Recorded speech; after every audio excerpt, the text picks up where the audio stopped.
Hey everyone, Foss here. Pokemon Crystal with only one Togepi was actually quite a challenge.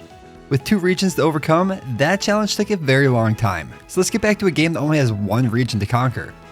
Let's head back to the Hoenn region with another solo Pokemon challenge to see how easy it is to beat Pokemon Alpha Sapphire with only 1 Castform. Castform is a unique Pokemon as its type changes depending on the weather that's around it. It starts off as a normal type, but can change into water, ice, or fire depending on the weather that's around it. So because of that, Rain Dance, Hail, and Sunny Day are going to be a big part of this challenge. This also means I'm really going to have to plan my moveset accordingly. Speaking of moveset, Castform has access to some solid special moves, such as Water Gun, Ember, and Powder Snow in the early game. Later on in the game, we do have access to Weather Ball at 25, which is a solid option, and then we also have Hydro Pump, Fire Blast, and Blizzard starting at level 35. Sure, this is a great variety, but it might actually be kind of difficult to come up with a final moveset at the end of the game. This really might take some playing around with, just to find out what the best combination is. Looking at Castform's stats, it has 70s across the board, which really isn't too bad whatsoever. With these stats and the variety of moves that are available to us, this challenge actually might not be that bad for once. Let's take a look at the rules. I can only use Castform in battle, but I can use other Pokemon for HMs. There are no items in battle except for held items. There are no cheats or exploits, and I must defeat Steven at the Elite Four to consider this run complete. Sure, there is that Delta episode I could take on, but I'm not sure if I'll actually attempt that this time around. If you like this video, please let me know in the comments below. Also remember to leave a like and subscribe for more videos like this in the near future. With all that out of the way, let's get to the actual video. Well, here's a familiar sight, locked in the back of a dark van without any windows. I don't think you have to be an A+ parent to know that this is not okay. Upon arrival to Little Rut Town, I enter the house to find a suspiciously busy group of Machoke who leave the moment to enter the room. Okay Mom, are you meaning to tell me something here or what? After heading next door to greet our new neighbor, I head out of town where I immediately come across the so-called professor of the region who has somehow been trapped against the row of bushes by a measly poodle. Instead of just straight up helping this chubby gentleman, I break into his bag to see what I can find. It's here where I come across Castform for the first time. I chose to replace Mudkip in this situation so that my opponent has Trico. I really don't think it matters which choice I made here, but thinking back on it now, this might have actually been the easiest choice. Whoops. Well, after obtaining our cloudy friend here, I deal with our friend the dog and am gifted with the Castform for the rest of my journey. After naming it Puff Puff, I continue down the path until I come across May for the first time. With Castform's solid stat pool, it should be no surprise that this battle is a breeze. But I don't think this is going to last throughout the remainder of the run, but we'll find out. From there, I make my way to Petalburg City to meet up with my long-lost father. He immediately tasks me with following this strange green-haired kid into the grass, where he finds the rarest encounter on the route and proceeds to catch it with a single ball like an absolute boss. I then continue down the road and into the Petalburg Woods, where I get my first taste of Team Aqua. Following the defeat of his Poochyena, Puff Puff reaches level 10 and gets his first set of element-based moves in the form of Water Gun, Ember, and Powder Snow. With this new moveset, I think Roxanne should be doable, so let's see how it goes. She leads off with a Geodude, which has the sturdy ability, so I was able to hang on as we hit it with a Water Gun. It then gets off a Rock Tomb to lower our speed before going down to another shot. Nose passes out next and has a much better special defense, so I was able to take a hit from Water Gun with ease before going for Rock Tomb yet again. This brings Puff Puff down to yellow health, which activates the Oran Berry that I gave it to recover some health. Powder Snow on the next turn does next to nothing, so I'm going to have to stick with Water Gun for the remainder of the battle. After a grueling back and forth, Puff Puff is able to power through and take down the Stone Nose to earn us the first badge of our journey. I'm not gonna lie, this is more difficult than I thought it was gonna be. But at level 11, we were able to finish this gym 3 levels below Roxanne's ace. Following this battle, I head north of town to save this Wingull inside the Rust Surf Tunnel. After returning it to Mr. Briny, he offers to give me a ride on his boat whenever needed. On my way there, I take some time to add a couple Zigzagoon to the team. I'm going for Zigzagoon due to his access to the pickup ability. In Alpha Sapphire, Pokemon with this ability have the chance to pick up rare candies following a battle starting at level 21. If I get these up to that level, it may cut down on the grinding in the late game. After returning to Rust Turf to grab the letter from Mr. Devon, I continue south until I arrive at Mr. Briny's house. After spending much more time than I'd like to admit trying to catch the old man, I finally get around to asking him to bring me to Dewford City. This is the location of the next gym or journey, and what's going on here? Okay, I don't even know why I even ask anymore, and wait, what's that? Oh, you son of a bitch. This one might be tough considering the Castform is a normal type and Brawley uses fighting type Pokemon. He leads off with Machop and I go for Water Gun, which deals mediocre damage. He chooses to go for Leer to drop my defense before I go for Headbutt, which deals some big damage and flinches Machop in the process. Okay, I think I know what move I'm going to be using for the remainder of the battle. Despite healing Machop back to full health with a super potion, a couple more headbutts from Puff Puff takes it out, so Makuhita is out next. I go for headbutt yet again, which deals some good damage as Brawly chooses to use bulk up. One more headbutt takes it out, so with that, we've defeated the fighting gym without taking even a single point of damage. Maybe this run won't be as bad as I thought. After heading into the Granite Cave to meet up with the mysterious Steven Stone and dropping off the letter from Mr. Devon, I head back to Mr. Briny to make my way to Slateport City. Upon arrival, I'm immediately tasked to find a man named Captain Stern who is apparently just hanging around the museum. What a job to have. As I arrive, we are immediately ambushed by some more Team Aqua grunts. After making quick work of them, we are introduced to this fine specimen of a man named Archie. He is apparently the leader of Team Aqua, and we'll come back to him at a later time. As I continue through town, I'm roped into an interview in front of the town's contest hall. After being called into action in front of a bunch of bystanders, I am challenged to take on the contest itself. Yeah, no thanks lady, I have a challenge that I'm trying to do, and I'm trying to speedrun it here, okay? Leave me alone. Further down the path, I run into my old friend May yet again. This time she leads with Slugma, who is able to tank Water Gun a little bit better than I expected, and is able to deal some decent damage before going down. Whalmer is out next, and this thing is truly a tank. Headbutt does about 1/3 of its health and damage, but the Water Gun it chooses deals some solid damage in return. It instead uses Rollout on the next turn, so after a couple more headbutts it goes down. Grovyle is all that remains, but Powder Snow does next to nothing, so after a few more turns, it takes out Puff Puff, and now I'm stuck coming up with a new plan. North of Slateport City, I find this house with a hidden room. After battling all the trainers and traversing through the maze, I acquire the Expert Belt in the back room. Let's see if this and those additional levels makes any difference here. This time around, Slugma is an easy 2-shot, and Whalmer proceeds to miss Rollout on turn 1. It is able to get off a Whirlpool for minimal damage before actually going down to a few headbutts from Puff Puff. As Grovyle comes out, we are sitting good with almost all of our health remaining. Grovyle hits first with Pursuit, but Puff Puff's Powder Snow freezes it on the next turn. This really gives us the advantage here. A few more Powder Snows eventually takes it out before he even thaws. Again, this battle went so much better than I had anticipated. The experience from this battle brings Puff Puff to level 20, so now it's time to decide on which weather-based moves to keep. After some deep thought, I decide to keep Sunny Day. This will boost the power of Fire-type moves, which will likely be necessary in the next gym battle against Watson. Before we can take on Watson, we have to battle with our green-haired friend Wally here first. He has improved immensely since we last met by not catching a single Pokemon and only leveling his Ralts up without even evolving it. With that being said, this battle was over before it even started. Let's move on. It's Watson time. He leads off with Magnemite, and I immediately set up with Sunny Day. The key to this battle is getting through his Magnemite and Voltorb as fast as possible, so we can take on Magneton before Sunny Day runs out. What will make this difficult is the fact that Magnemite insists on using Thunder Wave turn 1 and then switches out through the use of Volt Switch. So my first real damage happens on Voltorb, which is not weak to fire moves. I bring it down with a Headbutt on the next turn, so out comes Magnemite yet again, which Volt Switches into Magneton, who takes huge damage from Ember. Watson immediately uses a Super Potion to bring it back to full health, but it must have been a damage range as Ember takes it out on the next turn. So with that, Magnemite is back out yet again.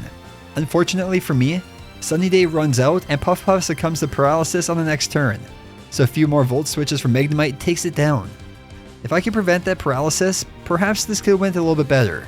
After spending some time leveling up to 25 and finding a Cherry Berry, I return to take him on once more. This time around, I choose to just skip Sunny Day and go immediately for Ember instead, which brings Magnemite down to low health. It then goes for Thunder Wave as planned, so my Cherry Berry activates to help us recover from paralysis immediately.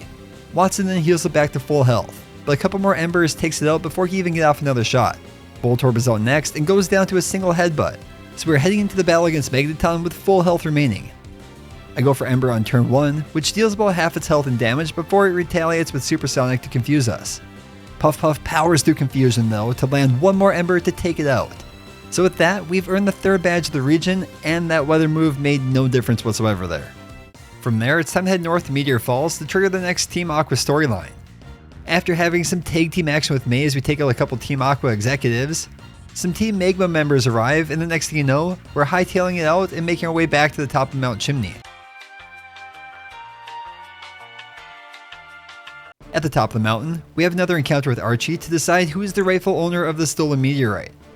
He leads off with Myena and is set up with Sunny Day on turn 1. Myena hits us with Swagger to increase our attack, but also confuses us in the process. After hitting itself in confusion, Puff Puff is roared away.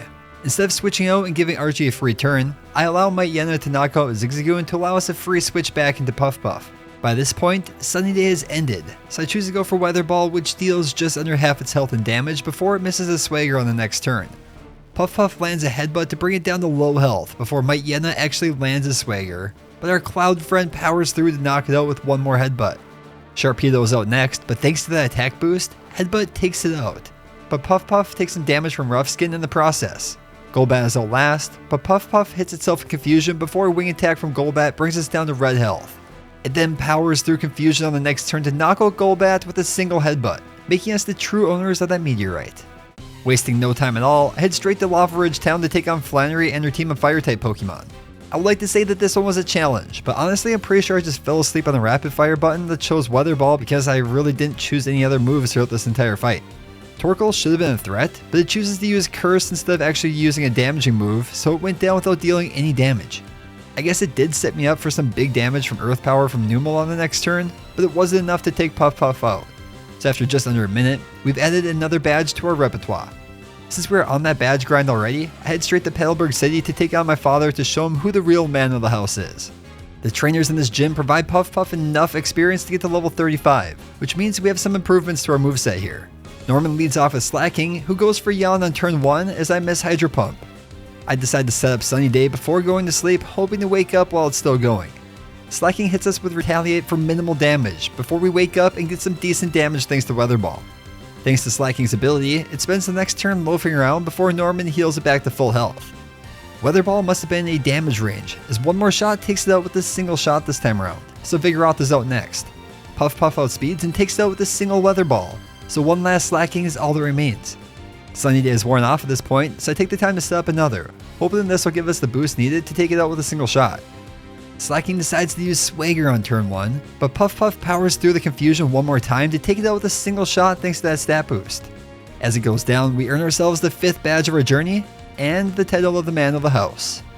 Oh, by the way Dad, did Mom tell you about those Machoke that were at the house earlier? No? Oh, well, that's awkward. West of Mallville, we meet up with Steven and are introduced to the first legendary Pokemon of the game. Like absolute bosses, we jump onto Latios' back and take a ride to an unknown island. It's here where we make some quick work of Team Aqua grunts yet again, and I'm able to add Latios to the team. In addition to this, Steven also gifts me with the Mega Bracelet, which thanks to Castform not having a Mega Evolution, will not be very helpful in this playthrough. I continue north until I arrive at the Weather Institute where I'm confronted by Team Aqua yet again. After embarrassing everyone who stood in my way, I'm gifted with the most rare and unique Pokemon in all of Hoenn, Castform. I really feel like I've seen this thing before, but I can't really put my finger on where. Maybe this battle with May will spark my memory a little bit. Honestly, I don't think this battle even lasted long enough for me to even remember anything. It's a mental disorder, okay? Leave me alone. After the overworld rain allowed Puff Puff to one-shot Slugma, Grovyle came out, but I immediately go for Sunny Day to give us the advantage yet again. After taking a massive 7 damage from Pursuit, Grovyle goes down to a Fire Blast, bringing out Wailmer instead. It too really wasn't much of a threat, so after a couple Weather Balls, we're moving on. After saying hi to Steven one more time and acquiring the Devon Scope, I make my way back to Fortree City to take on Gym Leader Winona. Her team is full of flying type Pokemon, but Puff Puff does not have any ice moves at the moment. This gym usually isn't much of an issue, so why would this be any different than holy crap Altaria has an Earthquake? Attempt number 2 and I set up Sunny Day against Swellow as it goes for double team. Not wanting to risk a miss from Fire Blast, I go for Weather Ball, which one-shots Swellow, so out comes Altaria yet again. I have to be careful for Earthquake this time around, or at least take it out before Puff Puff takes too much damage. Weather Ball on turn 1 deals some massive damage, but as Altaria lands a crit hit Earthquake, things are not looking quite so hot yet again. Foregoing the use of a Hyper Potion, Puff Puff is able to take out the Altaria with one more Weather Ball. As Wingull comes out, it's not Wingull, is it? No. As Pelipper comes out, Sunny Day fades after a quick Protect, which is probably the best case scenario here, as Pelipper's water moves would have dealt some devastating damage. Weather Ball on the next turn lands and deals just over half its health and damage before it lands a Water Pulse for 19 damage. One more Weather Ball drops the oversized Pelican, so Skarmory is all that's left.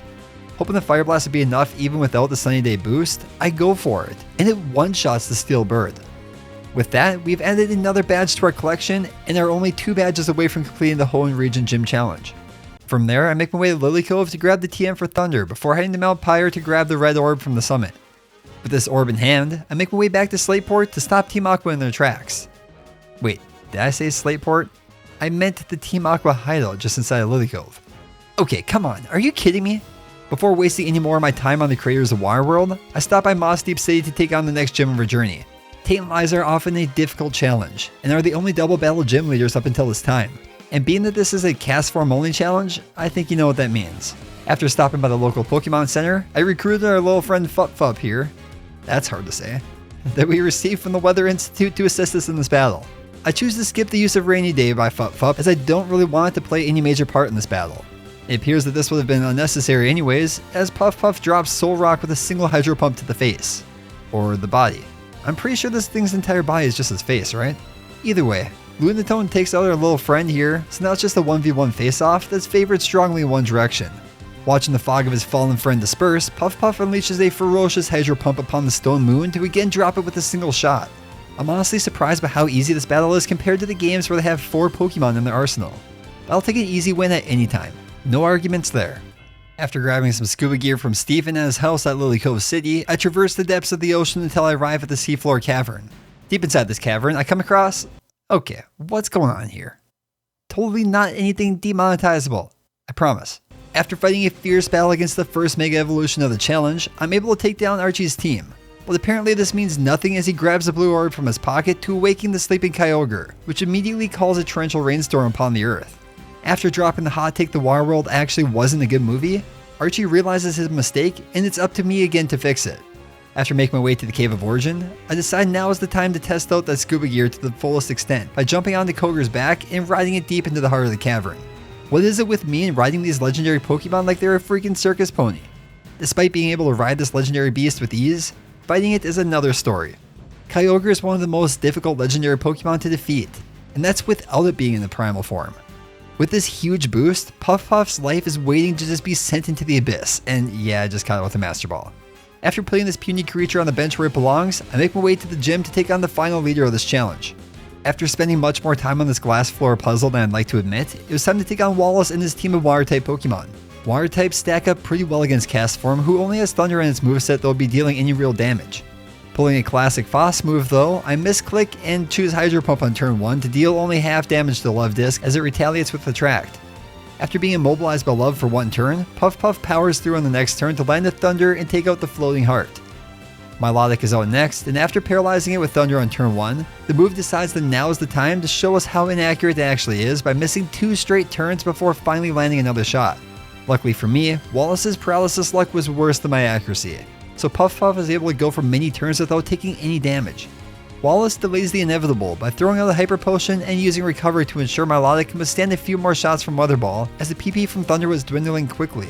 I know it was a bold move to use Sunny Day here, but the boost in Weather Ball damage seemed worthwhile and Milotic only manages to land one Hydro Pump before going down. Whiscash decides to play the long game as it goes from Mud Sport to lower the power of electric moves before going down to a couple Hydro Pumps. Celio is out next, and Puff misses his last Thunder before taking minimal damage from Aurora Beam. We have no other choice now, so I have to resort to Weather Ball yet again, which takes out the Seal, bringing out Wallace's final Pokemon, Seeking.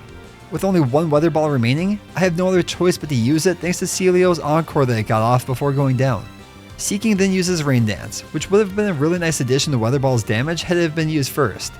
Waterfall then does some big damage, and now I only have one choice remaining. So I go for the Rain Dance boosted Hydro Pump and hope for the best. And Puff gets a crit hit to take out the Goldfish and earn us the final badge of the region. Thanks to the inaccuracy of Thunder, this battle was much more difficult than it should have been. Sure, if we would have had Rain Dance instead of Sunny Day, this one may have been a little bit easier. Despite this, we have now earned all 8 badges of the Hoenn region and are heading on to take on the Pokemon League. Before we can take that on, we have to make our way through Victory Road and take on our old friend Wally for one last time. He has at least added more Pokemon to his team this time around, but I can't say that this battle was much more difficult than our prior battle in front of the Mallville City Gym. Thanks to the mighty power of his Sunny Day boosted Weather Ball, his entire team goes down rather easily without dealing any real damage in return. Even the Mega Evolved Gallade was a one-shot. With a look of utter despair, Wally has been defeated for the final time. As I make my final steps towards the Elite Four, I want to mention that I spent a lot of time practicing this part of the game up until this point to determine what the best moveset would be going forward. After using every last rare candy I had in my possession to bring Puff up to level 69, nice, and adjusting its moveset a bit through the use of the Mover Learner and TMs, it was finally time to take on Elite Four member Sydney. The 4 moves I've chosen up until this point are Hydro Pump, Rain Dance, Thunderbolt, and Ice Beam. Thanks to the Lanoons and Zigzagoons I had in my party throughout this entire challenge, I also picked up numerous PP ups throughout my journey. So hopefully having small amounts of PP won't be a problem for once in my life. Let's see how this goes. He leads off with my Yenna, who uses a couple sucker punches to gain priority to deal a good chunk of damage before actually going down to a Hydro Pump and a couple of Ice Beams.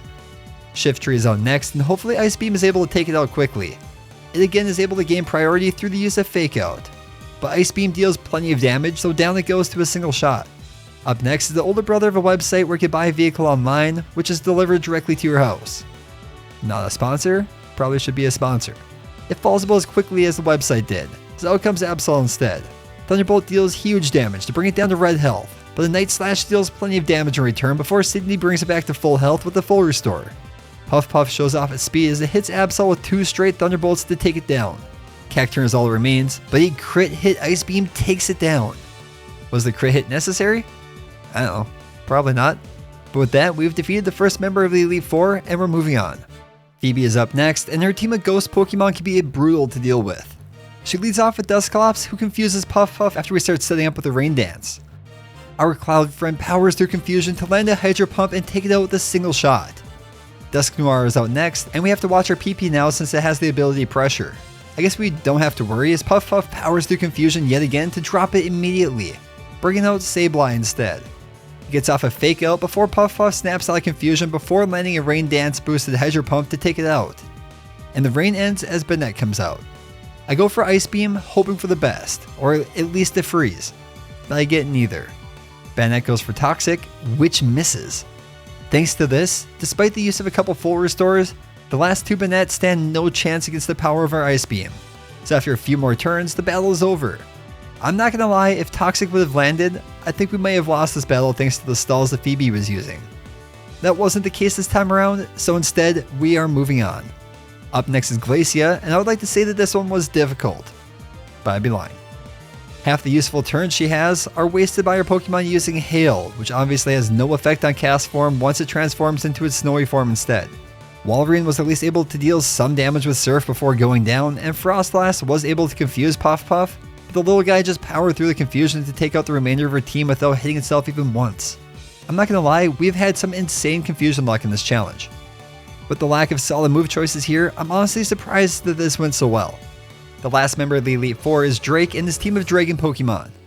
Sure, Glacia was easy, this one not so much. Okay, who am I kidding? I was actually able to one-shot the majority of his Pokemon with an Ice Beam up until we arrived at Kingdra. Ice Beam only does about half its health and damage before it gets off a yawn.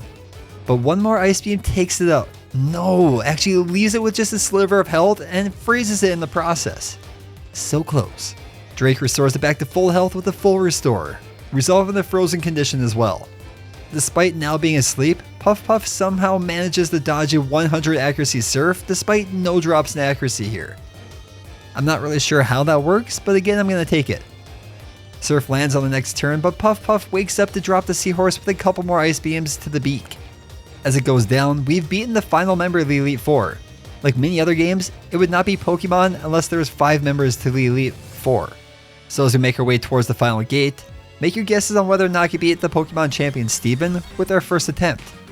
Here we go. Steven's team revolves around Steel-type Pokemon, but thankfully the Skarmory that he leads off with is also Flying type, so Thunderbolt or Ice Beam should easily do the job. Okay, attempt number 2. I always forget that this Pokemon not only has the Sturdy ability, which makes it so we can't just one-shot it, but it also has access to the move Toxic. If that lands, there's no way we're going to make it through this battle with a single Pokemon. Sure, I could give it a berry to self-heal poison when it happens, but the boost from the Expert Belt is likely going to be more necessary being at the level that we're currently at. On the second attempt, Skarmory goes for Steel Wing this time around, so a few Thunderbolts is able to take it out without much damage done to Puff Puff in return. Aggron is out next, and it dodges a Hydro Pump turn 1, but Puff Puff does the same as it dodges Iron Tail in return. Hydro Pump lands on the next turn, but Aggron too has Sturdy, so is able to withstand the shot. As it goes for Stone Edge, it misses again. One more Ice Beam takes it out, so out comes Claydol instead.